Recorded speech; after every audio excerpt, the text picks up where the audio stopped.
Flugplatz's quite a fast right-hander anyway. I mean, in that initial bit of the Nordschleife, you're not hanging about along Hatzenbach, which is the swinging left, right and left again.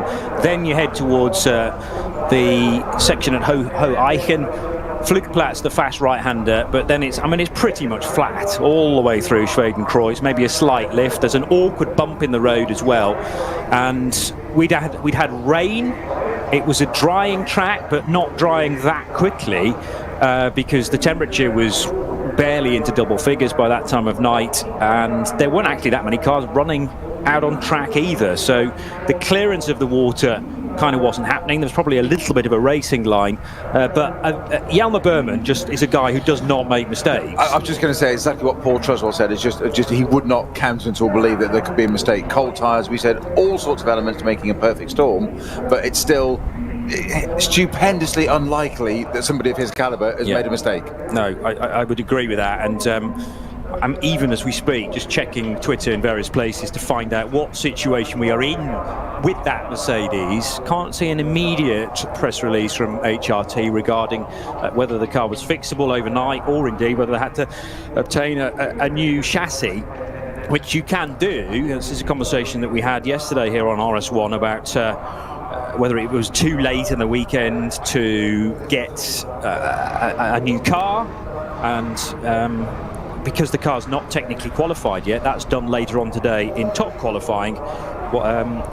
It will be possible if they can source a chassis to be able to do that. Also, various bulletins fairly late on last night, including a car that was already in the wars anyway, the number 44, which with Peter Dumbreck at the wheel had a spin at Adenauer Forst. Remember, the Volker Motorsport GT3s are both Porsches these days. Last year they had a BMW M6 and a Porsche 911 GT3R. They're both Porsches this year and have been all season for the NLS.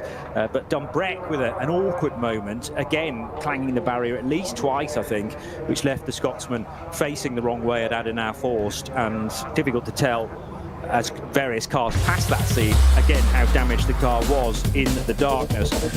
Although it never rains, but it pours for the 44 because they've also been king for speeding through yellow flags, and that means that the 44 is going to start at the back of the grid anyway. Also, there was a late bulletin regarding the number, the Konopka car, which I'll get the number for you in a second. In fact, it's probably easier for me to open the steward's decision, which came fairly late last night. This is for, yes, car number 7, the car collection motorsport Audi R8 with Slovakian driver Miroslav Konopka. Miro with previous Le Mans experience, but I'm afraid he's going to take no further part in this weekend, ignoring double-waved yellow flags, not once but twice, and measured through the double-waved yellow flags at 215 kilometers per hour, when you should be just demonstrating a speed where you are prepared to slow down and potentially stop. So the clerk of the course has not taken to that too kindly at all, and now disqualified Miro Konopka for the rest of the meeting. So that is a firm message to everybody else, I would suggest. It also means that the number 7 car is going to have to start from the pit lane at the end of the starting group to the race with an additional 3-minute time penalty, so effectively a stop and go in the race for car 7. So penalty very, very large, but I suppose you could say, well, the breach of the regulations was very, very large, and therefore the penalty echoes that.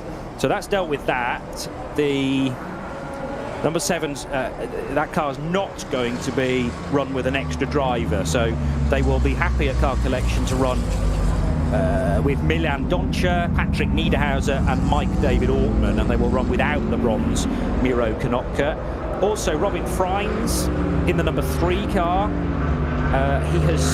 It's been discovered that he's got flu-like symptoms, although a COVID-19 test has come back negative, and they're not sure, the team, whether they can or will replace him. So Robin Freins in the number 3 car, that car he shares with Mirko Bortolotti, Chris Hauser and Marcus Winkelhock, could be a 3-driver lineup as well if Robin Freins is not fit to race.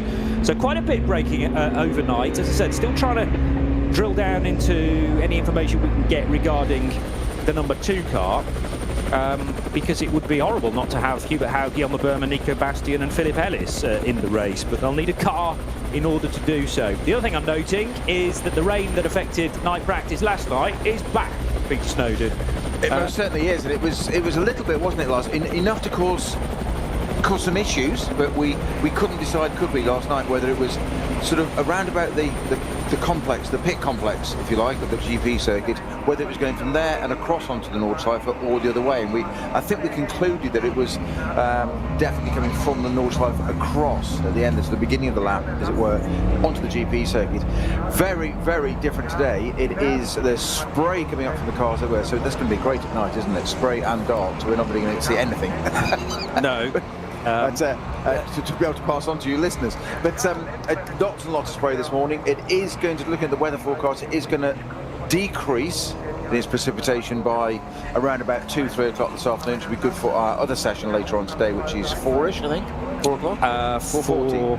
It's 4:40, I think. Yeah, local time. It's a bit later than that, actually. But yes, we will be on air at 4:40 UK time, so 5:40 with a build-up with top qualifying a little bit later on than that. I've got an official forecast, actually, because the Nürburgring issues it from the various meteorological groups. And on Friday, it'll be much cooler than yesterday because the wind's changed. It's coming from Greenland, so flowing in from the Nordics, and therefore Saturday there's going to be a flush of cold air which will reach northwest Germany, and on Sunday unstable with much cooler weather, with the chance of certainly some rain tonight. Tomorrow being the 26th, rain and a high temperature of 8 degrees. That's all we're going to get to. And then on Sunday, potential for slightly higher temperature, but still the rain's not going to go away. The chance of showers really all day. So you can look at this hour-long session and think, is it worth getting involved with the? Is it worth getting involved in this particular session?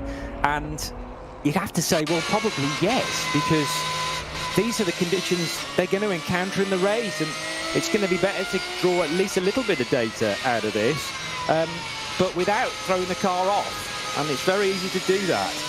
We went through this yesterday, didn't we, of the dichotomy all the time of what do you do? Team managers, the people who are not driving the cars want all the information, because it's that database, there's that knowledge base that they can draw upon. Should it suddenly happen at 2, 3, 4 o'clock in the morning, suddenly it downpours, yeah. Right, what do we do? It's not just settings, it's what do we do, strategies, what do we do, what map, what mode, etc., etc. There's so much more to it than just, put on a set of wet tyres. Clearly, there's a lot more to it than that. However, the flip side of that, as you said, Johnny, is to get a result in the race, you need the car to cross the line, which means you need it in one piece. Sounds really, really obvious. It's the Nordschleife. It's totally different to anything else. It is known, as you said at the top of the show, the Green Hell. There's a reason it got that name. And we had in a whole day's racing there, not a 4-hour VLN/NLS race as they are now. Still VLN organised, so I think we're allowed to say VLN a little bit. They do organise it still. On your head be it. Well, exactly. But you've got wet, you've got night time, and we've got 24 hours and 23 classes of cars out there. So speed differentials, phenomenal. And we've seen a couple of things. I just saw the number 33 Falcon Motorsport Porsche out on the pan, about to go onto the pits, out of the pits onto the track. So that one's out. I hope for a minute it was the 44 Dumbrett car, just to see that had recovered from last night. No sign of that yet. We will keep an eye out for that for you if it reappears. But horrible conditions out there on track at the moment, and literally, one thing I would say is it's better than last night in the sense that it's properly, fully wet. And that's one thing that drivers and teams can deal with, because they know what they've got. It's 100% a condition. That bit in between, which can happen, where that bit, you often hear drivers referring to the phrase greasy. Yeah. Because you're never sure, is it not, is it not? And that can happen somewhere particularly like here. It's bad enough at Spa that's got its own microclimate. That's only 60 k's away. We're right in the Eifel Mountains now, 100 and something corners. We're not going to go through that because Paul Troswell said there's a number and we've got to guess it right by the end of the show at the weekend. Apparently he's counted it, but I think there's a prize for that, apparently. Knowing Paul, I don't think there will be at all. Well, no, somebody else will fund it, obviously. Joe Bradley's buying it, that's what it is. There you all go. right. So there you go, well done, well volunteered, Joe, thank you. And just watching Michael Kern in the Fricadelli Racing 911 GT3. just a tiny bit, just watching the car twitching. He's being ever so careful with it. It's almost pussyfooting it around in the rain there, and it's data gathering, it's information, but you've got to keep that car out of the barriers. And on that Nordschleife, we commented on it yesterday, Johnny, there is so little room. Some places there's barely a car's width of grass at the side before its barrier. So there really is not a lot of margin for error. You don't want to be making mistakes, going in a bit too deep, or just a bit of understeer because of the wet, or a bit of aquaplaning. And that's where people that know this place inside out have the advantage. Fabian Schillers, those types of the world that have driven so much around here, and they know what every nuance, every bump, every river, every bit of water there, and they know where it is. Keeps you busy, as if there isn't enough to do, and then you're going to do it for 24 hours. And the other thing is the lack of visibility in this sort of weather system, because you've got the rainfall on the track. You then need only 2 cars to be side by side. That'll throw out an awful lot of spray into the face of those behind, and it's very tricky to pick out the road in front. How many cars are there? What speed are they doing? What class are they from? And you have split-second decisions to make, because you could very easily be in the lead gaggle for GT3 in the opening 1 or 2 hours, and a slip of concentration, a momentary lapse of do I go left or right, and that could be kissing goodbye to the lead of the race. But of course, you're then either second or third, and the guy out front all of a sudden has all the disadvantage, because they are the first on the road. The number 31 Fricadelli Racing Porsche, which is the pro lineup for the regular NLS entrance, is just working its way now up the hill towards the carousel. So along the really fast section out of Exmüller, having negotiated Bergwerk, and now the long climb through Kesselchen, Klostertal, and the Caracciola carousel, which starts with a pretty tight right-hander actually, which is awkward to scrub the speed off the car, a little bit off camber, the right-hander, before you get to the carousel itself, which is properly cambered, but thankfully in your favour, rather than trying to tip you off the road on the outside. But definitely a tricky part of the track, particularly bearing in mind the inside of the carousel, very large concrete slabs, and when they get wet, it turns to pretty much ice. There's not a great deal of grip on sheer concrete, rather than the spores and the grain of asphalt. So a delicate and exact line required through the carousel. Spits you out the other side. That's exactly what car 31 has just done. By the way, it's Lars Kern at the wheel. I noticed there was another entry list released late last night. So far, the only difference I have made, it's labelled as a corrected or an amended entry list. The only difference being that Michael Kern, which I had spotted as a mistake, has been changed now to Lars Kern, which is his proper name. They're obviously listening to you. Maybe they were. Maybe they were. But I'm not sure whether that warranted another 11-page entry list just to change one person's name. But nevertheless, we have got it. Yeah, and it's your choice whether you print it or not. I've just decided to put a line through Michael and replace it with Lars LARS. Old school. Yeah, it is. Precisely. Water being chucked up behind the car that remains fastest across all of the 3 sessions so far. Remember, we have had a 90-minute qualifying 1 session yesterday, held in the dry and the daylight. They had a 3-hour night practice, or qualifying session, technically speaking. That was qualifying, and if you'd managed to go quicker in Q2, that counts towards your grid position for all the classes outside SP9.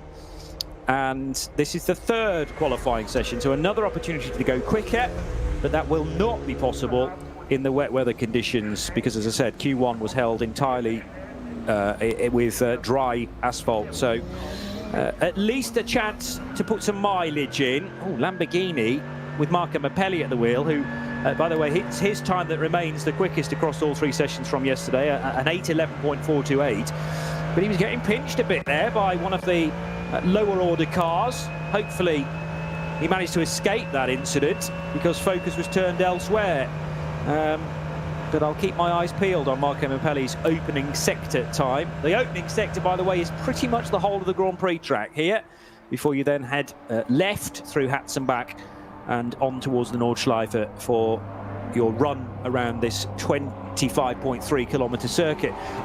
Still the 3 choices available to you at the end of the Grand Prix track. You can either turn left onto the Nordschleife, you can turn completely right and head into the pit lane, or you can choose the middle road, which feeds you back onto the Grand Prix circuit, and it's all neatly coned out.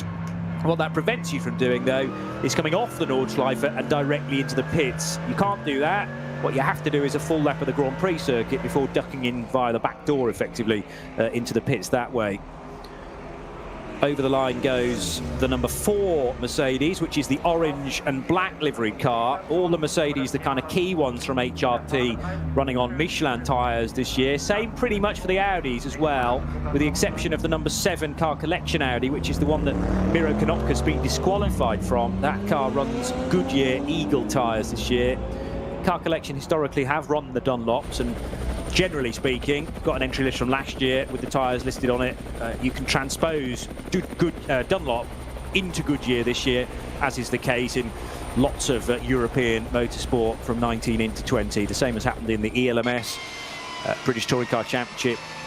You select it, and generally Goodyear, the umbrella, or rather the parent company to Dunlop, they have taken up the mantle motorsport-wise. Still listed as Michael Kern and various other places, I noticed, but it's definitely Lars, and he is at the wheel of the number 31, which is now coming out of Tiergarten, and will head across the line to tick off another lap. That car's managed an 8:27 previously, but 8:27.5 is its best lap. It's just done a 10:54, so there's an idea of how much slower the track is currently. Phenomenal. I mean, it's 3 minutes slower. Yeah. It's incredible. That is different, and it is just, we've had a couple of scenes there from our footage locally, and you can see the Eiffel Mountain, you can see the castle in the background, so it's not that enclosed, as it were, but there's almost onto the GP circuit. It's starting to look a little bit shiny. It's lighter and drier already, or less precipitous, and there's a little bit of sun burning through now, so we never know. It might just lighten up. I did say it's going to be a bit more lunchtime, although because of course we're heading that way because we're an hour ahead in Germany, so I did say about 2ish, so we're getting a bit closer to that. We are, yeah, so we're 13:39 in Germany, aren't we? So heading towards 20 minutes off 2 o'clock, so that is exactly right, the forecast we've seen so far.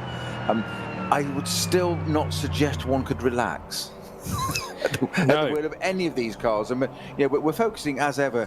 It's very easy to be drawn to the what we call the SB9 cars from the NLS, the GT3 cars. Everybody is going to be out there on this. There's going to be all sorts of 23 classes of cars. We've got TCR cars, Cup 5, M240i, BMWs, people like Tommy Coronel fronting that class. Very, very experienced GT and touring car racer in his day, and still out there. I think if there's pretty well a touring car race going on, he's in it somewhere in Europe. Well, there are 2 this weekend that he's also taking part in both of them, on the same track. Yeah. That's dedication, that is. Well, it also promises that he's had plenty of track time, because those that are entered into the 24 but not the World TCR races won't have that opportunity. Admittedly, it's in different machinery, but still great to have the experience of the free practice and the qualifying that the Touring Car Weekend includes, and not 3 races this year as we have had in the past, but 2. That is so tricky through Schwedenkreuz currently with the wet weather out. I mean, Jelmer Berman had his huge crash there yesterday, and in the number 4 car currently, Adam Christodoulou.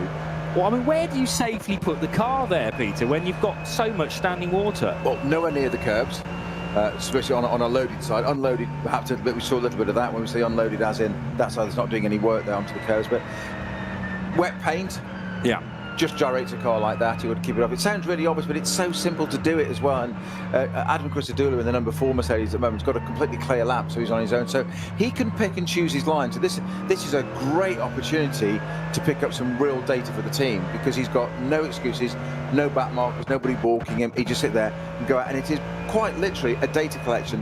And for him as well, through the seat of the car, feeling it. What is it like underneath him? How does it feel, as you say, watching different bits of it, keeping off the rumble strips there, well away from the curbs, and it doesn't look as slippy as you might have thought. Actually, it looks pretty well controlled there. The Porsche was having a bit more of a problem, but it's that rear engine. Now we said yesterday that earlier in LLS this year, the KCMG Porsches, they've been absolutely outstanding in the wet. but they weren't so good in the in-between phase. Yeah, and I know what you're saying about that halfway house condition, because all that really does, a little bit of rain, just brings all the oil and the bits of tyre to the road surface and makes it even more treacherous. So better to have a fully wet track. And Adam Christodoulou, the West Midland, are pretty well known for being good in the wet conditions and judging, you know, corner to corner, because it's amazing. It was fully damp at Schwedenkreuz. He got to Adenauer Forst, and I'm not saying it was fully dry, but there wasn't anywhere near as much rainwater on the road. And it's this ability to adjust depending on where you are around a racetrack with such a large footprint. There is a slower car up ahead, so some spray to deal with. He's then got to say, what class is this car likely from? It's a BMW. In fact, there are 2 cars up ahead. No, make that 4 or 5. So gone is the clear road now, and he has to judge very quickly what sort of speed these cars are doing compared to his. And some of those indicating out of the way, as in not moving out of the way, but indicating a visual signal that they've been seen. You're clear to go on the opposite side of the indicator if cars can do that, but it's not always the case. They can do it. You say 4 or 5 cars there cleared. He's just gone through Bergwerk on the way up to the long run to the carousel, isn't he? Yeah. And but a great car to be driving. The layout of that Mercedes on this big front engined, lots of weight, lots of torque. We commented yesterday on the lovely bass sound of that engine, but doesn't need to rev. Something like a Ferrari or a Lamborghini, mid-engined, very cammy, much higher revving. Last thing you want in the wet. You don't want to be spinning that up. You want to be short shifting. That's where the big front engine cars like the Mercedes. And I would say the Twitch. We've just seen the Conrad Motorsport Lamborghini with Marco Mappelli at the wheel, just exiting using a tiny bit of curb that wasn't even painted, just concrete. So no risk of paint. What did it do? It twitched. It moved straight away. Exactly what we were just saying. That I would like to be driving any car around there at the moment, don't get me wrong, but if you gave me a choice right now, I think an AMG Merc in these conditions would be such a safe bet, because it just does what it says on the tin. It's going to be reliable. You've got no issues with it mechanically, you know that. Hope I haven't jinxed anything there by saying that. Fingers crossed, touch wood, all those bits. They did his only qualifying 3. But as odds go, I'd look at that and go, that's probably one of the most reliable, safest bets to be, one of the best seats in the house. Lamborghini, you know you're going to have to watch it harder. Yes. It's going to twitch you, it's going to catch you, you have to work harder. The carousel, you said yesterday, Johnny, that you go into it, it's banked, it's all concrete, it's banked, it's all right until you come out of it. Then you've got that sudden change of camber where it flicks over and the cars can spit you out. Add that it's wet as well. And yeah, these guys, it's just a Sunday drive, isn't it, really? But they're not really doing anything, are they? The Mercedes, I think you're right, is that you speak to a lot of AM drivers, bronze and silver rated drivers, they say it's very forgiving. It gives you a lot of notice as to what it's going to do before it does it, whereas Lamborghini, Ferrari, maybe not. And we have seen those cars, and some Audis as well, actually, switch ends. And in the wet, particularly, those moments have not been able to be caught, and they've resulted in some serious accidents around the Nordschleife through the years. You're tuned to RS1, part of the Radio Show Limited network of channels. Peter Snowden and Johnny Palmer, and delighted to say, as with yesterday, that we can now beam across to the Woking data centre to get a little bit of Paul Truswell in as well, because Paul, I gave you some indication as to where we sit when you combine all of these. 3 sessions, 2.5 sessions as we sit, but you're looking at the times that have been set exclusively in qualifying 3.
I would totally agree with you, Paul, that yeah, there's definitely a bit of blue sky out there, and it is getting brighter and lighter, albeit slowly. I think your description of marginally is absolutely spot on.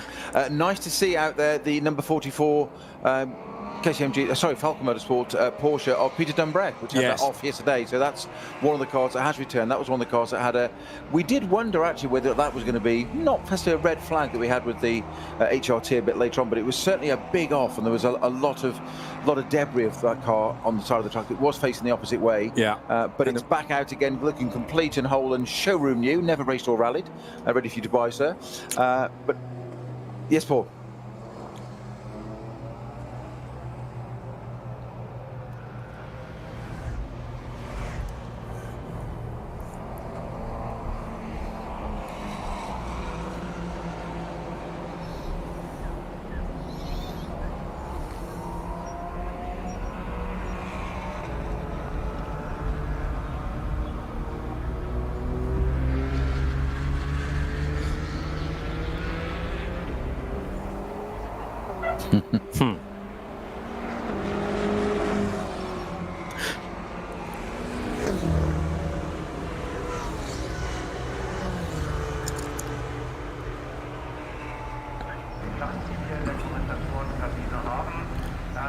And do you think the team yet, Paul, have actually made that decision as to which one they're going to do? Because I was hopeful when you used the word rebuilt. You said the 4 car, that's the one not being rebuilt, but we don't know yet whether it's going to have to be a fresh car. Right. All right. Oh, the Peter Dumbreck car, despite its off last night, is not hanging around and dropped a couple of wheels onto the grass on the Hatson back in these slippery conditions. So Peter Dumbreck clearly not phased by the crash at Adenauer Forst in the darkness yesterday evening, and is still pushing hard. Has just done a 10 minutes 16.2. Nowhere near again the best lap time for that car, which was set in qualifying 1 yesterday, an 8:22. I think given Peter Dumbreck's history and surviving that Mercedes flip at Le Mans, I think a little bit of a twitch on an exit. I'm not trying to put it down, but it's no big deal, is it, when you've been airborne into the trees at Le Mans in a Mercedes in, what was that, 1999? Yeah. Yes. It never ceases to amaze me. Yeah. Oh, that was all before I was born. Yeah, absolutely. You've seen the film in the archives there. Yeah. It never ceases to amaze me quite how this ability of a racing driver, though, to just completely forget about yesterday. They might have had a crash. They might have clanged the barrier several times. That didn't happen. I mean, there must be some recognition deep in the brain, but you can turn all that off and just go hell for leather again the following day. But it was interesting, even talking to him at the time, because we worked on an event just after that as it happened, and the event we're referring to, for those that are not aware, was a full Le Mans car going airborne and flipping and rotating off into the trees. Quite extraordinarily, it was the only set of trees that they'd cut down during the week before and cleared, so it landed in a clearing on its wheels, which he thought was a great advantage. But talking to Peter about it, he just said at the time, and his quote was, "I felt the front end go light, then I saw the sky, then I knew I was in trouble." Yeah. And it was 3 simple statements like that, and that was it. There was nothing else. The rest of it, he said, sort of woke up, he said, and then there was a gendarme because it's a public road, the gendarme wanted to have a breath test. Quite literally, he said, I haven't had a drink for a week, and he said, and that actually mystified and annoyed him more than the shunt. And if you actually watch that on YouTube now, it's an amazing accident. But yeah, and story is Mark Webber did exactly the same thing earlier on in the week, although the cameras didn't catch that, but he knows for sure that that's exactly what happened. Well, it was the third, there were three of them, and actually withdrew the cars from the race there, yes. Mark Webber was a little bit different because he went on his roof in the warm-up and came down the track on the roof and down to one of the escape roads. But that was then, this is now. We're talking about drivers just having that mentality of being able to, no pun intended, quite literally park a situation like that, and it's... yeah, they get on with it. It's a bit like Niki Lauda. He always said that, you know, his amazing accident he had here to survive that accident at Nürburgring back in '76, and he always said, "I didn't break a bone. It was only psychological. It was just me. I had to deal with it." And it was that way of compartmentalising it to you and I, mere mortals. You're just like, what? Yeah. If you have an accident on the road and say that to only your friends, family, like, oh, you okay, and whatever, even tap somebody in traffic or a bollard or something, we don't expect it. These guys, it's part of the furniture is what happens, and they just walk up, just right, fine, let's get on with it. Yeah, and you can bet he gave the team a full debrief, Peter Dunbrek, at the end of the incident when he got back. Goodness knows what time of night that was yesterday evening. Although the red flag probably helped with the session waved to an end 30-odd minutes before it was due to. And yeah, by the time he got back to the team, they will have wanted to know exactly what happened and how he ended up in that situation. We still don't know whether there were other cars involved. Most likely, yes, but very tricky to have, obviously, the whole of this circuit covered at all the one time. That's the one advantage of a few of virtual racing. You can put the cameras wherever you want. Sometimes you can revisit a scene where the cameras weren't there first time of asking. Not the same in real life, sadly. And we have had a couple of incidents already yesterday where we are still trying to investigate exactly the cause of them. Jelmer Berman giving a report to the German press, and good to see the Dutchman up and about at the very least, carrying possibly a slight injury to a shoulder, as Paul suggested. Martin Tomczyk at the wheel of the Schnitzer BMW, just heading down towards Exmuller. This sequence of continually tightening right and left-handers, then he plummet down the one side of the valley, over the road bridge, and then back up the other side after the tricky Bergwerk corner. John Hindhaugh regularly calls that Niki Lauda corner because that's the scene, of course, of Niki's terrible accident in the 70s. And then... I love how you refer to in the 70s, because it's just 76. So before you... What date? What date? I have no idea what the date was. Oh, God, 1st of August, man. I thought you knew your history. 1st of August, 1976. You'd already said 1976, so I thought I would open it up a little bit. Covering my very much lack of knowledge. They've even made a film for millennials like you called Rush, so you can understand it more. Yeah, but it's terrible. No, it's not. It's such a great piece of entertainment. Almost as good as Le Mans 66. Oh, brilliant, brilliant. Yeah, just get Joe Bradley on that and you'll never talk about the race on either of those. I'll avoid that topic. The sun is peeping out through the clouds, you know, and yeah, we've got... It's almost like a sort of early morning light, that golden light that I think is emphasised by the brown and the yellow leaves that you get at this time of year. That's certainly not something I'm used to in normally a May or June race. Yeah, and the teams have also had to deal with the leaf fall on the line, as John Gore put it last weekend, considering his GTE Astons. So slippery, wet conditions with broken up leaves really is not a good combination, and those leaves can end up in the air intakes as well, which will all of a sudden send the engine temperature to the sky.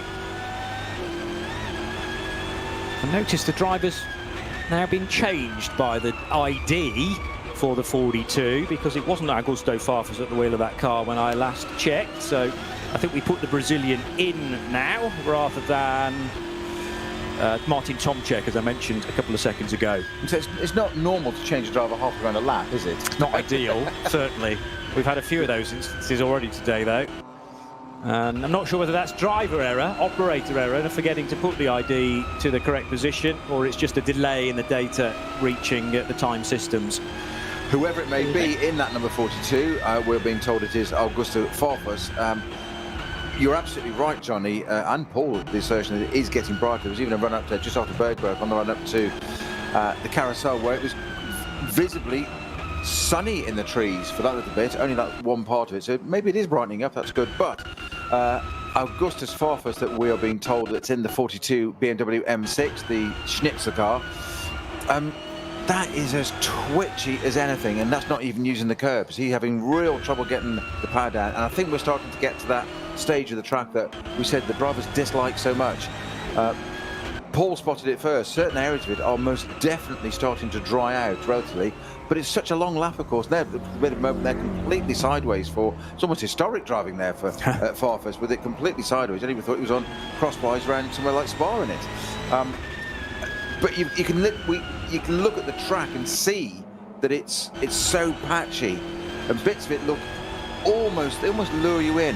Oh, that looks okay. I've got some grip here. I've got relatively, and all of a sudden it's wet. The next bit. This is the problem being in under the trees, and again, just another element these drivers have got to deal with all the time. Paul. Yeah, Gustav Farfus yet to do a lap in this session. So he's that's a full lap of the Nordschleife. He's been out and gone around the Grand Prix loop a couple of times, but still on his first time around the full Grand Prix Strecke. In terms of the drivers that have actually changed over halfway through the session now, most of the drivers have stayed aboard. Certainly as far as the guys who have been setting the quick times, no driver change. The number 22 car has changed. That's Daniel Juncadella now at the wheel of the 22 Mercedes, having taken it over from Thomas Jaeger. Mark Bassek has taken over in the number 831. And the other change notable, perhaps, the 31 Bricadelli, we mentioned, started by Lars Kerr. That behind the wheel of it. All right, thank you for that. Augusto Farfus will very shortly have a lap to his name, because he's on the Duttinger Höhe now and setting absolute best times, but they are within this session alone, because he's still going to be well north of an 8 minutes 11, which was set by Marco Mappelli in qualifying 1. We're already at 9.5 minutes, and he hasn't yet exited Tiergarten, so it's going to be closer to 9 minutes 50 by the time he reaches the end of the lap, but that's still going to represent a decent time, and further evidence that the lap is improving progressively. So Engels 9:52.3, Timo Bernhardt 9:57.9, and Farfus in the 42 car, still waiting for his time to pop up. 9:47 it was, 9:47.849 for Brazilian driver Augusto Farfus, changing one front-engined Aston Martin, the Aston Martin he raced at Le Mans last weekend, to a BMW, his kind of more familiar car. But that's the fastest lap of the session, Johnny. So say it with a bit more enthusiasm. I apologise. It's because I'm looking at a screen which still displays him in 14th, so that penny hadn't quite dropped. But yes, it is. You're quite right. And by a healthy chunk as well, 4 seconds and some quicker than what was the previous best, which was the number 19 KCMG Porsche. So BMW, Porsche 1 and 2. Then Mercedes third, in fourth fast, and that's the number 4 car which Madame Christodoulou was driving, now in the hands of Maro Engel. Then fourth fastest is Phoenix Audi, which is in the hands of Kelly Beretta, and so BMW, Mercedes, Audi, the top 4. And then another Porsche is the Huber Motorsport Porsche R25, which is 5th fastest in today's session. But very few, if any, improvements on times that were set yesterday, and certainly in yesterday's 2-hour session. No, it wasn't 2 hours, was it? It was an hour and a half. In yesterday's hour and a half session in the morning, that was when most of the quick time set. We had 3 hours of night practice, which actually only was 2.5, as Johnny was saying, because it was cut short with a red flag. But no, that was all nearly all dry weather running.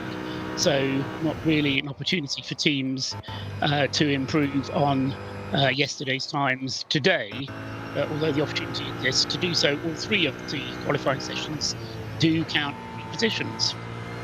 Yeah, and this is effectively last chance saloon now for your car if you are not running in SP9, SP Pro or SPX, because every other category, their grid order is set by this session, yesterday's night practice, night qualifying, and the earlier 90-minute session. And Although track conditions are steadily improving, it's clearly pretty much dry in certain areas, or a dry line has emerged. Still very greasy and very wet on the hats and back, and the run down towards IRONFORCE. Number 29, Audi Sport Team Lant entry for René Rast is hauling his way up the hill towards the highest point on the circuit, which is Hohe Acht, at the top end of the run from the carousel. And then he'll head to Wipperman and Brunchen. This lap could be even quicker, though, than Augusto Farfus's effort in the BMW. If you're slightly puzzled as to what happens to the SP9s and that single SPX car, the Glickenhaus, plus the SP Pro, which is that crossover Porsche number 35, well, they are automatically entered into top qualifying, either 1 or 2. If you have pre-qualified, you go into qualifying 2. There are 13 cars that have already done that, and 4 extra places up for grabs. And in order to obtain one of those, you've got to finish in the top 4 in Q1, which at the moment includes 18 cars. Big question marks as far as the number 2 Mercedes is concerned, whether that'll be involved, because it's either being rebuilt or they're finding a completely new shell for that car. So not sure whether we'll get the full 18, but it'll be 18 down to 4, all being well. And the 4 are added then into Q2, which is a further straight shootout. Each car has 1 driver and 2 laps of theoretically a clear Nordschleife to set your time and therefore your grid position. And the order of which the cars are sent off in, selected completely at random, and that draw, I think, is yet to be made, Paul. It's later on today. It is later on today. Yeah. Shuffling of paper in the background. And it is something like 4:30. Yeah, in the press room, I think.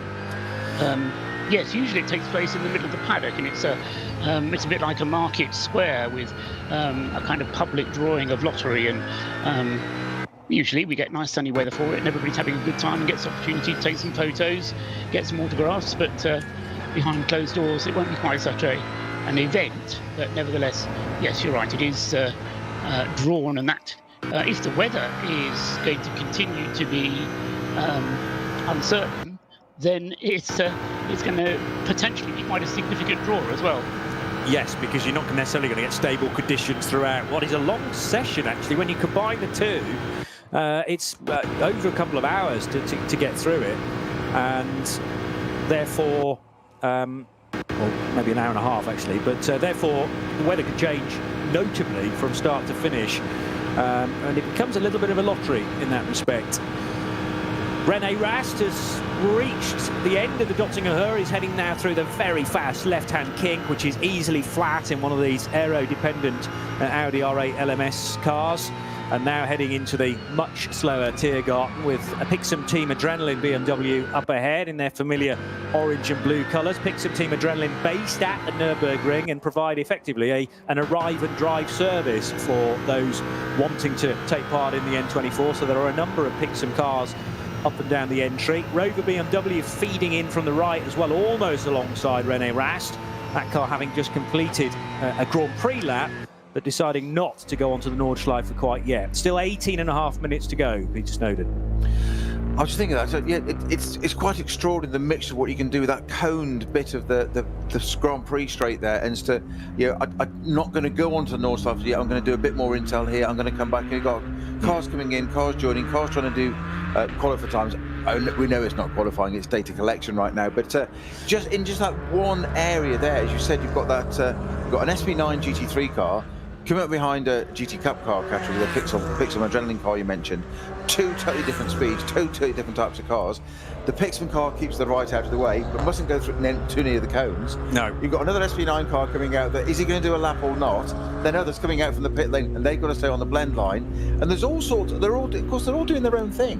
And they've got every right to do their own thing, but you're sitting there and on the left-hand side thinking, oh, just keep to the left, but equally, I don't want to put a tyre or wheel on the white line, because all of a sudden that can suddenly grab me and we're off. And it's something as stupid as that, or as insignificant as that, you think. You're actually trying to keep out of the way of other people, because everybody's got a right to be out on the track. I'll keep myself out of trouble. and you actually put yourself into trouble just by moving a little bit too far out of the way, because there's such a collection of speed differences going on one tiny bit of tarmac, and that's just a pit straight on the Grand Prix circuit. I know. Yeah, you're not even on the Nordschleife by that point. It's having ultimate awareness, and I mean it's a little bit like driving through roadworks through a contraflow on the M1, because you're presented with all these different routes and cones, and you have to remember, and you have to, I suppose, base your mind in the moment. Should I be here right now? What's that car going to do next? Where are we all going to be when we get to turn 1? Well, I thought the M1 was just contraflow these days. I didn't think there was anything that was 70 mile an hour anymore. I think it was just. We've been promised it will open at some stage, but we've been promised a lot. A number of years let's on. not go there. Let's not go there. Yes, promising one thing, over-promise, under-deliver. Yes, is the old phrase. Yes. So we've got a. Just know, is there somebody off? Because we've got. There is. Yes, it's one of the robots. Is that 101? No, that's the Valkenhorst BMW, I believe. Number 101.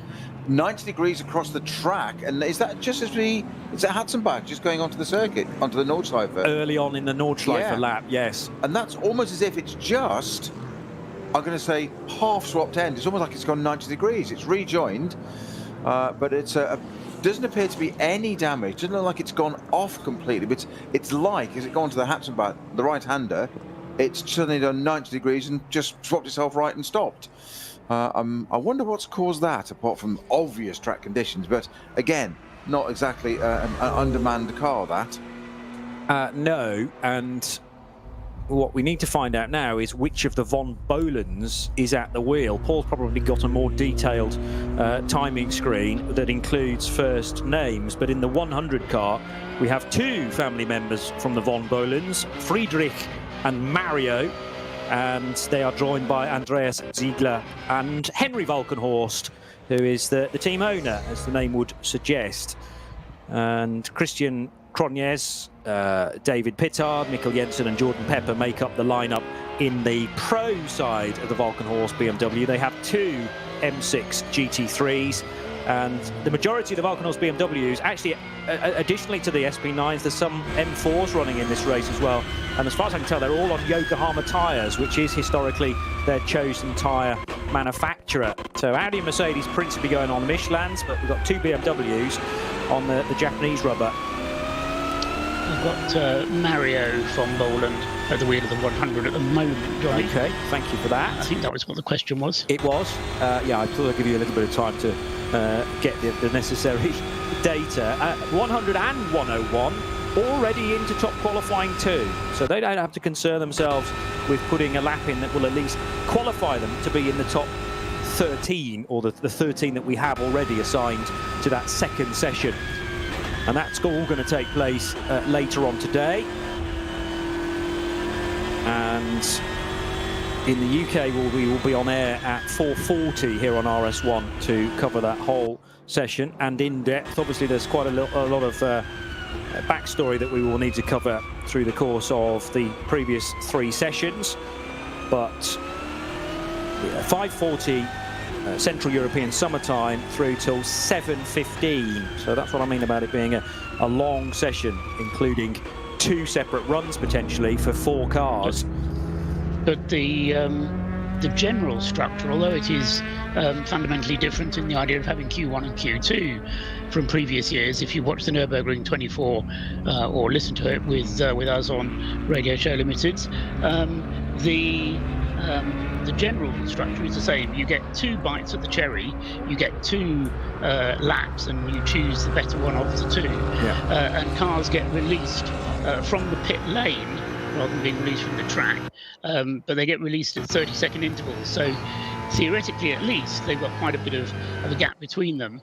But we do see it, we've seen this before in previous qualifying, Johnny, that there is the opportunity, because it's such a long lap, that 30-second gap can get squashed up, and you do actually end up having to battle with another car, but having another car in the way, either on its quick lap or worse, if it's still doing its installation lap and you're on your quick lap.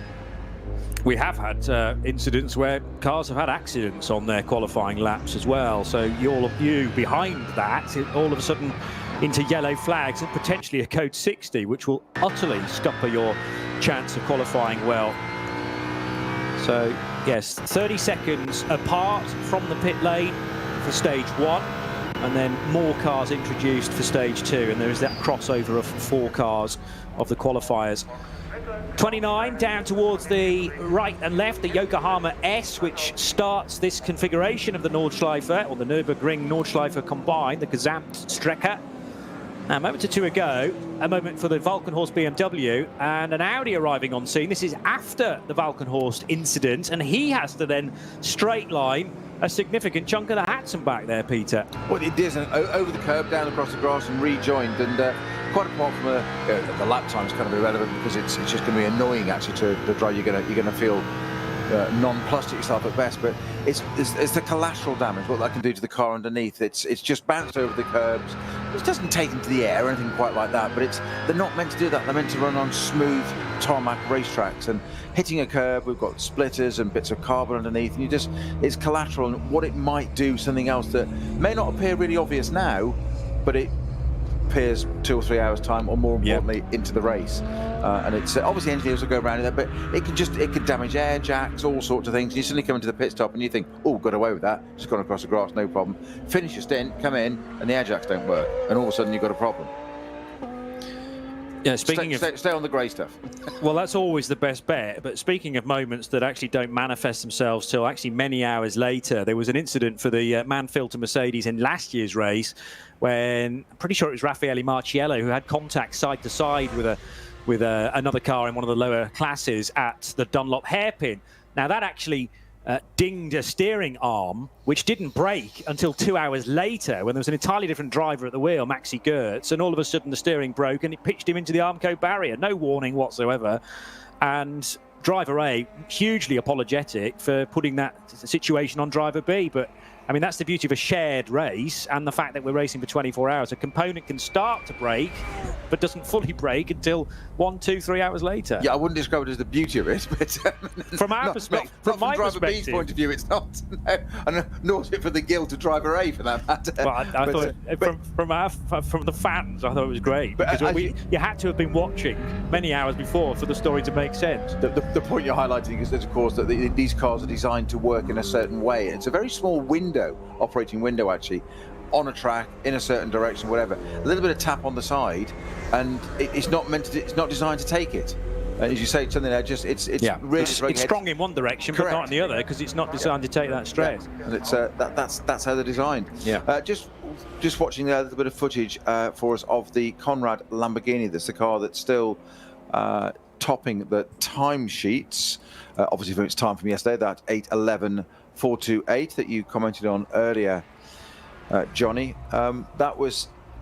It's now got Pereira at the wheel of that. This is the number 21 car I'm talking about. It's Frank Pereira at the wheel of that car at the moment. It's Huracan GT3 Evo. 3 abreast coming down the Dottinger as the KCMG Falcon and Rover BMW, all 3 abreast down the Dottinger up to the Tiergarten together. Anybody would think it was the last lap of the 24-hour. It could or well an LS be. round. It's there they are, all line astern. And again, it's that, let's not get sucked into it. Let's not do it. What was interesting, just going back to that Conrad Lamborghini with Frank Pereira at the wheel, it was porpoising and bucking all over the place. It didn't look stable, I've got to be honest, and I don't know whether it was just a particular track shot or where it was particularly bumpy, but I hadn't noticed that yesterday. It didn't look exactly stable. And no, it was a bit of a bumpy ride in that. I still get the feeling that Lamborghini is set up for qualifying pace. Now, whether that's done through the rake, stiff, or where it's suspension settings. But we have commented a few times already with Axel Jeffries at the wheel that he's had 1 or 2 squirrely moments through the. It was coming out of the Kleiner carousel and then through the Yokohama S. It doesn't look. It looks really manoeuvrable. You know, very pointy. But I think it could snap on a driver with 0 notice. So, are they using that sort of setup to extract the very most of speed out of it, but potentially risking a crash because of it? I think you're spot on. It'll be interesting to know what the time's doing, and Paul probably got more intel on that. What Frank Pierre is doing in that car at the moment. But you say change directions, no issue at all.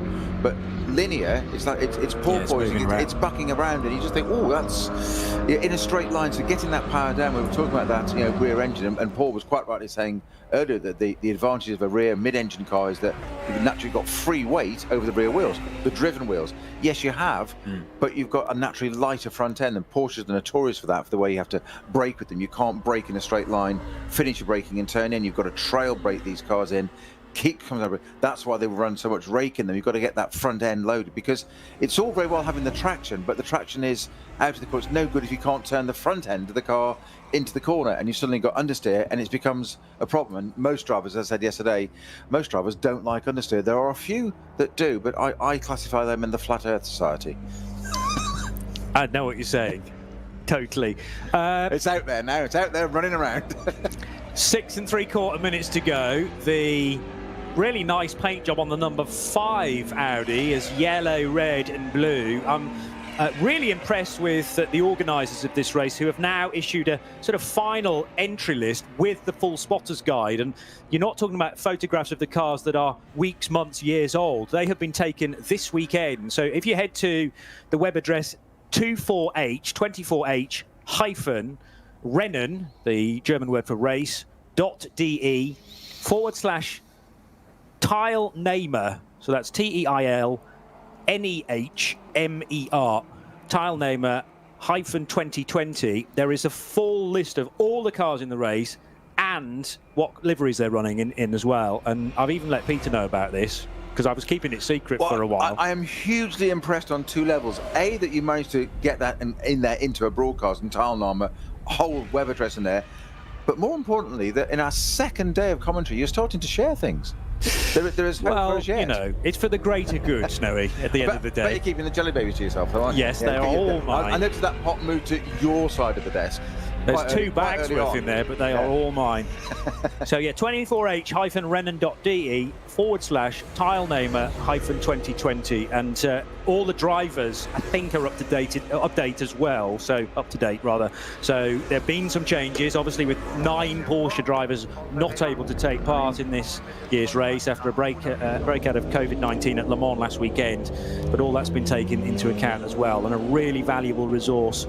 Not sure who's put that together, but I'm going to be referring to that throughout the race. Now, Johnny, there is spray, but considerably less spray. It's exactly what Paul Trezol referred to. He said, I'm gonna push it out there and say marginally. He was spot on, accurate as ever, Paul. That yes, it is actually. It's not even just marginally. It's getting significantly brighter and sunnier on the Grand Prix section there. I would hesitate to say there's almost a bit of a dry line starting to develop on certain parts of the track. Certainly around the GP circuit, less so on the tricky bit.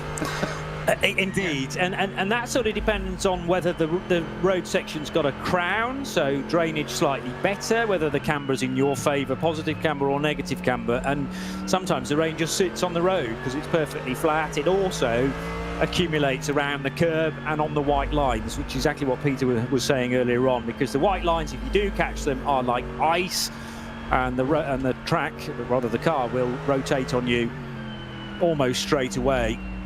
We are at a point where the wet weather's tyres are still the order of the day for me, because enough of this 25-kilometre circuit is still too damp. Paul? Yeah, I agree with you, absolutely. It's nothing but wet tyres, although the option does exist, intermediates and 2 different grades of intermediate available to certainly the SB9 category cars. The GT3 top teams will have 2 different versions of intermediate tyres that they can put on.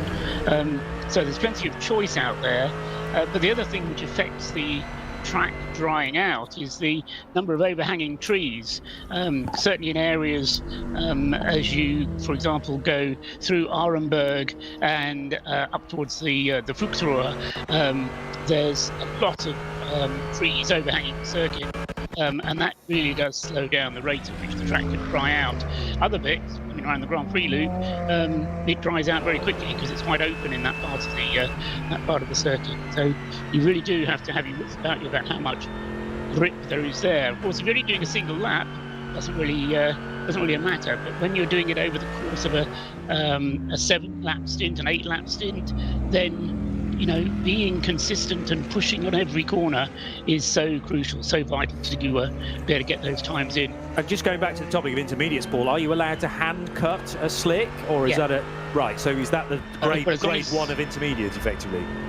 Yeah, as long as it's properly hand cut. You know, you can't sort of just get your penknife out and do it amateurly. It has to be done professionally and inspected. But yes, hand cut slicks are allowed. And then are there additionally 2 more intermediates that are produced by the tyre manufacturer? No. Right. So what? Yeah. Okay. So one is the one you've done yourself, and the other one is kind of produced by the tyre people. Yeah. Right. Okay. Understood. Raffaele Marciello. Sorry. Go on. I was just going to say they will all be produced by the manufacturer. Teams themselves won't be cutting grooves in tyres because they just don't have the equipment to do it safely. Okay. Do not try this at home, ladies and gentlemen. Yes. So it has to be done by a Michelin or Goodyear tyre technician. Yes. And an excellent caveat to add there. You're just saying that, Johnny, Raffaele Marciello pulling no punches on this lap, I would suggest. I think definition of on it, as he came up behind one of the Ferrari, I think it was the Hella Pagid Racing 1 Ferrari, I think it came up with, that was admittedly, I would say it was an outlap, but he was sufficiently far around the Nordschleife for not to be going quite as slow as he was. And Raffaele Marciello he certainly took a lot of curb and virtually took to the grass to avoid it because he wasn't slowing down. And it was almost like it was a GT Cup car or something else. It was the same category car, for heaven's sake. I know. And he just shot through, and I say nearly over the grass, just getting on with it. Damp, wet, sort of slippy, it was also tricky. There was no messing about with that one. It was also bruncheon, which is where a lot of the time when you're on it, all 4 wheels leave the ground, for goodness sake. So you go off over quite a large lip there, and dodging around a Ferrari is, something that Raffaele Marciello is clearly very comfortable with, but I've always thought in his early days of single-seaters that he was somewhat otherworldly in his judgment of how fast you can run in these halfway house conditions. The sun is shining very nicely now at Flansgarten, and although there are trees on the right-hand side of the circuit, there aren't overhanging trees as you've got at the Foxhole. So that's actually, I won't say warming up, but it is, the water is being burnt off quite nicely there. It's certainly brightening up, isn't it, in the sky? It's looking nice. So who knows? I'll just do a quick weather check while you... Okie doke. Well, we've only got 10 seconds left of this session. Obviously, if you're already on a lap where you haven't seen the checkered flag, you can complete that, and it will appear on the timing sheet at the end of the session. The Dottinger Höhe in certain areas as well is developing a dry line, and the higher speeds probably helping with that as well.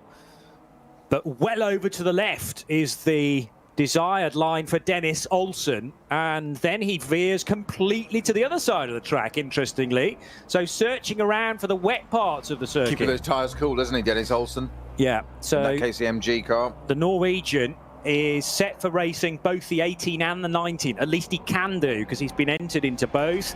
Remains to be seen whether he will regularly feature in each of those cars. Sometimes that is purely a matter for the entry list, and he'll dedicate his time and his stints to one particular car. But at least KCMG do have the option.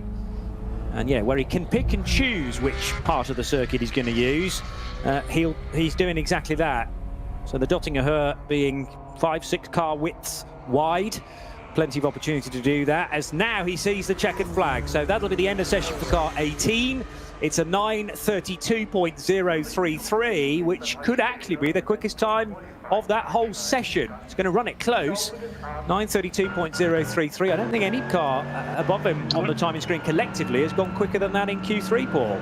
Absolutely right, Johnny. Yeah, so on not necessarily his very last lap anyway of the session, still opportunities for others to improve, but that is the fastest time from Q3, the 1 hour session, and evidence, if it were needed, that track conditions certainly were improving towards the end of that session. If we could have had another half hour of it, then they would have tumbled still further, I'm quite sure. Well, just looking down the list of cars that are already into qualifying 2 for later on today, neither of the KCMG cars feature. They are eligible, obviously, for Q1 though, and they will be encouraged, I'm sure, by the speed offered by the 18, and you've got to think it can be matched by the number 19 car as well. But interestingly, when you combine all 3 sessions that we have had, The top 4 cars are not pre-qualifiers, so that's the 21 Conrad Motorsport Lamborghini of Axel Jeffries, Frank Pereira, Marco Mapelli, who's at the time, and Michele Di Martino. You've got the Phoenix Racing number 5 car for Kim-Louis Schramm, Michele Beretta, Jules Gounon and Frank Stippler. The 4 Mercedes, Adam Christodoulou, Maro Engel, Lucas Stoltz and Manuel Metzger. That still needs to bag a place into qualifying 2. And that KCMG Porsche, as I say, neither of those Hong Kong cars are in yet. So I just wonder whether, well, certainly the top 4 collectively across the session have a strong chance of being the 4 that you bolt onto the 13 that are already there. And Maro Engel going to finish a lap now as well. I'm going to hazard a guess, Paul, that the drivers in number 4 have all had a chance in this session as well, because that's exactly how they played Qs 1 and 2. So have we had the full driver rotation in car number 4? I'll have to check that. Certainly Maro Engel and Christodoulou have driven, but in fact it was only the 2 of them. Okay. Yeah, so just those 2 with the other pair, Lucas Stoltz and Manuel Metzger, not having had a drive in that session, although they did both have a go in both Q1 and Q2. Yes. Yeah, so they're not short of mileage, but I think they, 1 or 2 would have been grateful of some wet weather running in the daylight. Because all of those drivers, though, so experienced. True enough. Yeah. At the Nürburgring, the team is experienced, and even though they may not have absolute pace, they're pretty much carrying all the hopes now of HRT until we get further news about what might be happening to the number 2 car, and still no further news as to whether that car might be repaired or replaced. So HRT will then just be concentrating on the number 4 car, not the number 2. Yeah. Talking about the number 3 car there, Marcus Winkelhock, just as he came up towards Tiergarten, just then Dottinger slowed down dramatically, almost as if there was a mechanical problem. I was half expecting the car to peel off to one side, and it wasn't a moment, it wasn't an off or anything. He just suddenly slowed the pace right down, like he'd lost drive or power or something. Slowed it right down, potted through Tiergarten, and then completely gunned it over the line. Yeah. Despite the flag being out, it was a slightly strange scenario. I've not really seen that before. No, it was... I'm not quite sure what the thinking was. Yeah, whether there was a glitch or a problem and then it cleared itself, don't know. But he was certainly on the ragged edge heading into the kink at the end of the Dottinger Her, so there's no problem up until then. And the number 3 car, which currently doesn't feature in the top 10 on combined times at least, set a reasonable time, I think about 9:40 that showed up as, certainly sub 10 minutes. Klaus Bachler still out on the Nordschleife, and he's nearing the end of this lap as well for the Austrian. This is the Falcon Motorsport number 33 car, so the car that didn't have the problem yesterday. And yeah, the run to the line now down this incredibly long straight, the Dottinger Her, which runs parallel with the public road. But you're going somewhat quicker than that road traffic, heading up to Nürburg Castle away in the distance, up to your right-hand side. You're an absolute master of understatement, aren't you? You're probably 3 times the speed or 4 times the speed of that single carriageway road. Yeah. So into the Tiergarten, and shaving just a small amount of speed off initially, and then it is a much bigger application of the brake up onto the curb, which is steadily being worn away actually, and more dirt being brought out to the track as well in these difficult wet conditions, and over the line. So Klaus Bachler, it is going to be a 9:37.657, which isn't quicker than Dennis Olsen's time, but it's still pretty good for the Austrian. 4th on today. 4th on today. Okay, 4th fastest for another Porsche. So we got Porsche fastest, Paul, in Q3. And what about sorry, so yes. Yeah, so sorry, he's 3rd fastest. There's a rogue time in there somewhere. which the timekeepers haven't corrected. You know how some of those times suddenly come in and they're wrong. So we've got a rogue one in there, which is what was confusing me. So it is Dennis Olsen quickest with his Porsche. Yes.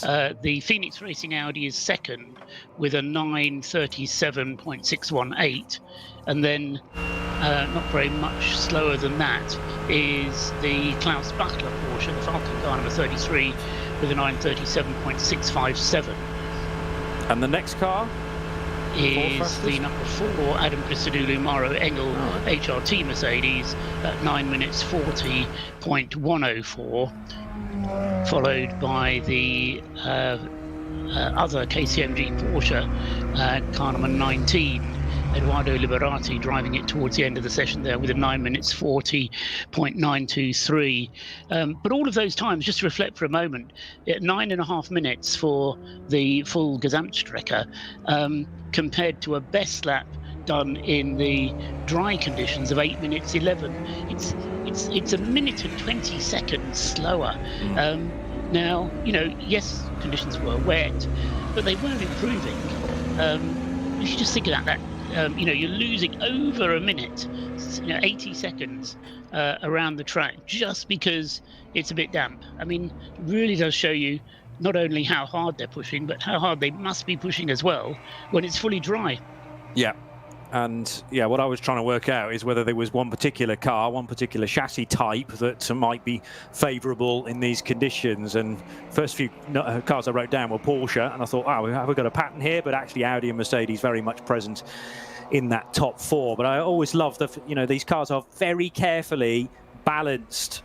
Their performance is carefully examined by the officials, and then a little bit of weight here and there. They can turn the turbos up and down as well, and they try and get the same lap time produced from very, very different cars.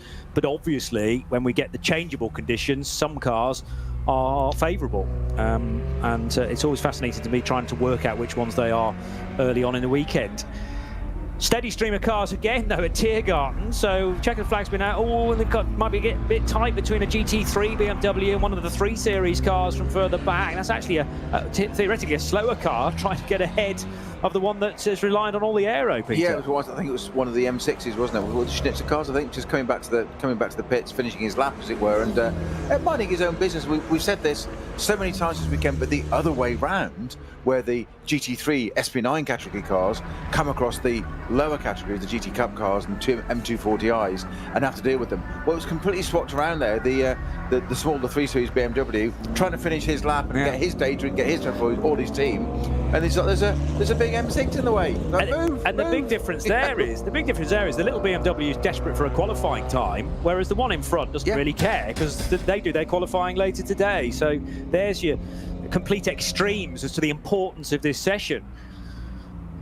So the rain has definitely ceased. There's a more than a car width dry line now at the Dunlop hairpin, with the scoring tower on the inside of that corner. Although there doesn't seem to be a great deal of life in that scoring tower. There are spectators on site that would, I'm sure, love to know what the top 10 are, and that's because within a week of this weekend taking place, an announcement on the N24 website and at the track as well to say that there would be a small crowd permitted, carefully regulated, and also at a suitable social distance in the grandstands on the Grand Prix Strecke. Sadly, the campsites remain quiet though this weekend, and the whole of the Nordschleife is closed off to the public. So after 3 sessions of differing durations, a 90-minute session, 3 hours last night for night qualifying, and an hour today, it is the number 21 Conrad Motorsport Lamborghini Huracan, which is quickest, courtesy of a Marco Mappelli time, joined by Michele Di Martino, Franck Pereira, and Axel Jeffries. And Franz Conrad will be eager to write some headlines about that, because they're not going to start on pole position. They may do. We don't know that yet, but they have topped regular qualifying. Well, he's written a few headlines in his time, hasn't he? As a racer, former winner of this, as we said, this event, some 2017, 1993, I think it was. He won it. But yeah, you know, he's not shy of a headline, is he, Franz Conrad, to say the least? We saw him in the pitch yesterday. overseeing this team, but his car it is that remains at the top. Obviously, it was going to today, as Paul said, some 1 minute 20 difference in lap time, which is normally about a lap time we talk of anyway. We're adding 1 minute 20 because of the rain here at the Nordschleife, so we go from an 8:11s to 1 minute 30s. Yeah. All to play for later on today now, though, Johnny. Yes, it is. Certainly that's the case. I feel like we should actually go down the timing screen to tell you who has bagged pole position in their various classes, because that does seal everything outside of the SP9 division, and also lumping in, of course, the Glickenhaus, which runs in SPX, and the SP Pro Porsche, the number 35, which is the car that has been introduced by Porsche for 2020 to sort of sit between a Carrera Cup spec Porsche and the full house GT3R. So I'll discount SP9 runners that take us all the way down to 26th position overall, but congratulations to Klickversicherung.de, their team Porsche 911 GT3 Cup MR. Number 69 will start on pole position in the SP7 class, which is exclusively, of course, for Porsche Cup cars. SP8T taken by the Valkenhorst Motorsport BMW M4 GT4. That's the number 73 car, but not too far away in terms of times is the sister machine, the other BMW, number 73 and 74, therefore, on the front row in SP8T. Theoretically for GT4 cars, rather, but some tweak to those cars mean they cannot run in SP10, which is the homologated version for GT4. Whether they've done a tweak to the the ECU or maybe some suspension changes as well, they run in SP8T instead. Cup X, the two KTM crossbows qualifying very close to one another. Treble One will start ahead of the 110 car in that class. The TCR pole position taken by Harry Propchek's team in the Hyundai Motorsport NI30. That's car 830 that will start from the front of the grid. I don't think we ever saw the Ford Mustang, which we reckon blew its engine yesterday and therefore wasn't able to qualify well in the AT class. It'll be a pole position for the 4Motos Bio Concept car. They've got a Cayman and a 911 GT3, and it is the GT3 Cup car that's taken pole position there, number 320. Cup 3, this promises to be a very closely fought division for all Caymans. Car 301 takes pole position in that. SP10 is a car that didn't appear in that session, which is the Michael Schrey Hoffer Racing by Bonk Motorsport BMW M4 GT4. Slightly concerned that the 70 car didn't feature at all in that session, but has already bagged a time to put it at the front of the grid. Who else do we need to talk about? SP4T is a pole position for the number 86 Porsche Cayman. In Class 5, which is the M240i Racing Cup division, it's the Pixum Team Adrenaline entered number 240 that takes pole position in that. There are a couple of BMW M2 Club Sports entered, and 36 is faster than the 39.